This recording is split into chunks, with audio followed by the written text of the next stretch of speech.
தக்கலை அருகே 7 மாத குழந்தையுடன் குளத்தில் பிணமாக மீட்கப்பட்ட பெண்.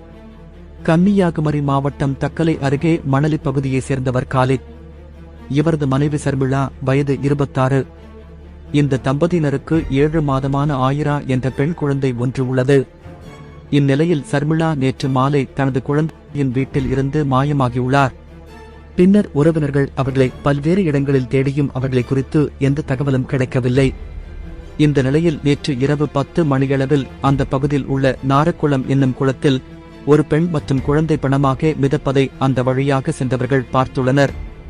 இதுகுறித்து அவர்கள் உடனடியாக தக்கலை போலீசாருக்கு தகவல் கொடுத்தனர்.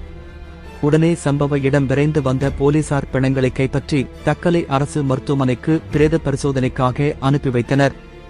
மேலும் சர்மிளா தனது குழந்தையுடன் குளத்தில் குதித்து தற்கொலை செய்து கொண்டாரா அல்லது அவர்களின் சாவுக்கு வேறு ஏதாவது காரணம் உண்டா என போலீசார் விசாரணை நடத்தி வருகிறார்கள்.